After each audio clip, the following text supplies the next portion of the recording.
മസ്തകത്തിൽ മുറിവേറ്റ കാട്ടാനയുടെ തുടർ ചികിത്സയ്ക്കായി ഡോക്ടർ അരുൺ സഖറിയ ഇന്ന് അതിരപ്പള്ളിയിൽ എത്തും. ആനയെ എത്തിച്ച് ചികിത്സ നൽകേണ്ട കോടനാട്ടെ അഭയാരണ്യത്തിൽ അരുൺ സഖറിയയും സംഘവും പരിശോധന നടത്തും. വയനാട്ടിൽ നിന്നും കുങ്കി ആനകളെയും സ്ഥലത്ത് എത്തിച്ചേക്കും. കൂടുതൽ വിവരങ്ങളുമായി അതിരപ്പള്ളിയിൽ നിന്ന് ലെവിൻ കെ വിജയൻ ചേരുന്നു. Levin, good morning. Arun Zacharia അങ്ങോട്ടേക്ക് എത്തിച്ചേർന്നിട്ടുണ്ടോ? എപ്പോഴായിരിക്കും ആനയെ മയക്കുവെടി വയ്ക്കുക? ഇനി അതിന്റെ നടപടിക്രമങ്ങൾ എന്തൊക്കെയാണ്?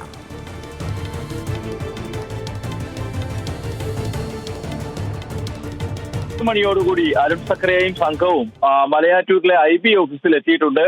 അവിടെ നിന്നും 8 മണിയോടുകൂടി ഈ അഭയാരണ്യത്തിൽ കോർണാട്ടെ അഭയാരണ്യത്തിലേക്ക് എത്തി ഈ ആനക്കൂട് പരിശോധിക്കുമെന്നാണ് ഇന്നലെ വനവകുപ്പ് ഉദ്യോഗസ്ഥർ അറിയിച്ചിട്ടുള്ളത്.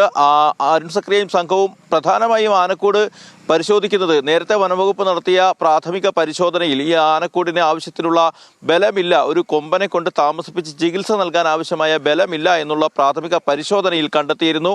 ഇതിന്റെ അടിസ്ഥാനത്തിൽ ഈ കൂട് എത്രമാത്രം ബലവത്താണ് എന്ന് പരിശോധിക്കുന്നതിനായിട്ടാണ് ഡോക്ടറും സംഘവും ആദ്യം എത്തുക. ഈ കൂട് അത്രയ്ക്ക് ബലമില്ല എന്നുണ്ടെങ്കിൽ നേരത്തെ തീരുമാനിച്ചിരുന്നത് പ്രകാരം മൂന്നാറിൽ നിന്നും യൂക്കാലി മരങ്ങൾ എത്തിച്ച് ഇതിന്റെ കഴകൾ ബലപ്പെടുത്തി കൂടുതൽ ശക്തിപ്പെടുത്തുക എന്നുള്ളതാണ്. അതിനുശേഷമായിരിക്കും ഈ ദൗത്യം ആരംഭിക്കുക, അതിനുള്ള നീക്കങ്ങൾ നടത്തുക എന്നുള്ളതും നേരത്തെ വനംവകുപ്പ് ഉദ്യോഗസ്ഥർ പറഞ്ഞു. പ്രാഥമികമായി ഇന്ന് കൂട് പരിശോധിച്ചതിന് ശേഷം മറ്റിടങ്ങളിലേക്ക് ഈ ആനയെ പിടികൂടി ചികിത്സിക്കാൻ ആയാൽ അല്ലെങ്കിൽ പിടികൂടാനായാൽ ഇവിടേക്ക് എത്തിക്കാനുള്ള നടപടികളിലേക്കുള്ള നീക്കങ്ങളിലേക്കുള്ള തുടക്കമായിരിക്കും നടത്തുക. അതിന് മുന്നോടിയായി കഴിഞ്ഞ ദിവസങ്ങൾ മുതൽ വനംവകുപ്പ് കൃത്യമായി ഈ മുറിവേറ്റ കൊമ്പനെ നിരീക്ഷിച്ചു വരികയാണ്. ഈ കൊമ്പനെ വീണ്ടും അരുൺ സഖറിയ നേതൃത്വത്തിലെത്തി നിരീക്ഷിക്കും. ആനയുടെ ആരോഗ്യാവസ്ഥയടക്കം പരിശോധിക്കും. തെർമൽ സ്കാനറും മറ്റും ഉപയോഗിച്ച് ആനയുടെ മുറിവിൻ്റെ ആഴമളക്കുന്നതും മറ്റും ഈ മുറിവിൻ്റെ പ്രശ്നങ്ങൾ നോക്കുന്നതും മറ്റും ചെയ്യും. അതിനുശേഷം വിശദമായൊരു കൂടിയാലോചന നടത്തേണ്ടതുണ്ട്. 2 തരത്തിലുള്ള വെല്ലുവിളികളാണ് ഈ ദൗത്യസംഘത്തിന് മുന്നിലുള്ളത്. കഴിഞ്ഞ ജനുവരി 24-നാണ് ആനയ്ക്ക് സ്റ്റാൻഡിംഗ് സെഡേഷൻ നൽകി മരുന്ന് പുരട്ടിയത്. അതിനുശേഷം ഇന്ന് 21 ദിവസം മാത്രമേ ആകുന്നുള്ളൂ. ഈ 21 ദിവസത്തിനുള്ളിൽ ആനയ്ക്ക് രണ്ടാമത് മയക്കുവെടി വെക്കേണ്ടി വന്നാൽ അത് ആനയുടെ ജീവന് പോലും ഭീഷണിയാകുന്ന ഒരു സാഹചര്യമുണ്ട്. അത്തരമൊരു സാഹചര്യത്തിൽ ഏത് തരത്തിൽ വേണം നടപടിക്രമങ്ങൾ മുന്നോട്ട് കൊണ്ടുപോകാൻ എന്നുള്ള കാര്യത്തിലടക്കം വിശദമായ കൂടിയാലോചനകളും വിദഗ്ധ അഭിപ്രായം തേടുന്നതും അടക്കമുള്ള കാര്യങ്ങൾ നടത്തേണ്ടതുണ്ട്. മറ്റൊന്ന്, ആനയ്ക്ക് ഇപ്പോൾ നിലവിൽ ആരോഗ്യാവസ്ഥ ബുദ്ധിമുട്ടേറിയ അവസ്ഥയിലാണ്. ആന ആഹാരം കഴിക്കുന്നതിനടക്കം പലപ്പോഴും മടി കാണിക്കുന്നുണ്ട് എന്നുള്ളതാണ് പ്രാഥമികമായും പ്രദേശവാസികളിൽ നിന്നും മറ്റും നമുക്ക് മനസ്സിലാക്കാൻ സാധിച്ചിട്ടുള്ളത്. പക്ഷേ വനവകുപ്പ് ഉദ്യോഗസ്ഥർ പറയുന്നത് ആനയ്ക്ക് നിലവിൽ കുഴപ്പമില്ല, ആഹാരം കഴിക്കുന്നതിനും വെള്ളം കുടിക്കുന്നതിനും ഒന്നും പ്രശ്നമില്ല. ഇങ്ങനെ എങ്കിൽ പോലും ആന അവശനാണ്, ക്ഷീണിതനാണ് എന്നുള്ളത് പറയുന്നു. ഈ ആരോഗ്യാവസ്ഥ അടക്കമുള്ള പ്രശ്നങ്ങൾ നിലനിൽക്കുമ്പോൾ ഈ ആനയെ പിടികൂടുക എന്നുള്ളത് 2 തരത്തിൽ ഇത്തരത്തിലുള്ള വെല്ലുവിളികൾ നിറഞ്ഞതാണ്.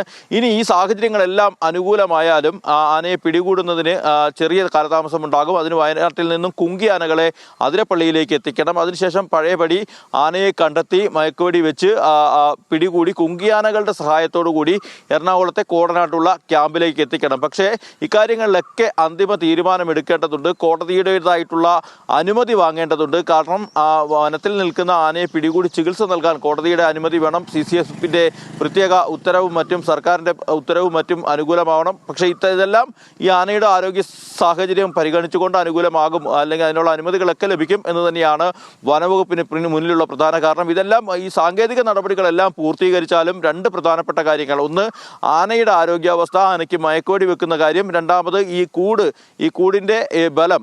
ഇതെല്ലാം പൂർത്തീകരിക്കുന്നതിന് വേണ്ടിയുള്ള ചെറിയൊരു കാലതാമസം ഉണ്ടാവും. ഇക്കാര്യങ്ങളൊക്കെ കൂട് ഇന്ന് ബലമുള്ളതാണെന്ന് കണ്ടെത്തിയാലും ആനയ്ക്ക് മയക്കുവെടി വെക്കാനുള്ള ഒരു സാഹചര്യം മുന്നിലുണ്ട്. അതും കൂടി അനുകൂലമായാൽ മാത്രമേ ഈ ദൗത്യം വീണ്ടും പുനരാരംഭിക്കാനാവുകയുള്ളൂ. ഏതായാലും ഈ കൊമ്പൻ്റെ ആരോഗ്യാവസ്ഥയ്ക്ക് നേരിയ ബുദ്ധിമുട്ടുണ്ട് എന്ന് തന്നെയാണ് പ്രാഥമികമായി വനവകുപ്പ് ഉദ്യോഗസ്ഥരും വെറ്റിനറി ഡോക്ടർമാരും എല്ലാം വിലയിരുത്തിയിരിക്കുന്നത്. അതുകൊണ്ട് തന്നെ വിശദമായ കൂടിയാലോചനകളും സർക്കാരിന്റെ അനുമതിയോടുകൂടി മാത്രമേ ഇക്കാര്യങ്ങൾ പൂർത്തിയാക്കൂ. അതിനുവേണ്ടിയുള്ള തയ്യാറെടുപ്പുകൾ നടത്തുന്നതിനാണ് ഡോക്ടർ അരുൺ സഖറിയയും സംഘവും എത്തുക. 10 മണിയോടുകൂടി ഞാനിപ്പോൾ ഉള്ള ആതിരപ്പള്ളിയിലെ വെറ്റിലപ്പാറ പ്ലാന്റേഷനിലേക്കും അദ്ദേഹവും സംഘവും എത്തുമെന്നാണ് ഉദ്യോഗസ്ഥർ അറിയിച്ചിട്ടുള്ളത്. ലക്ഷ്മി, ആതിരപ്പള്ളിയിൽ നിന്ന് ലെവിൻ കെ വിജയൻ.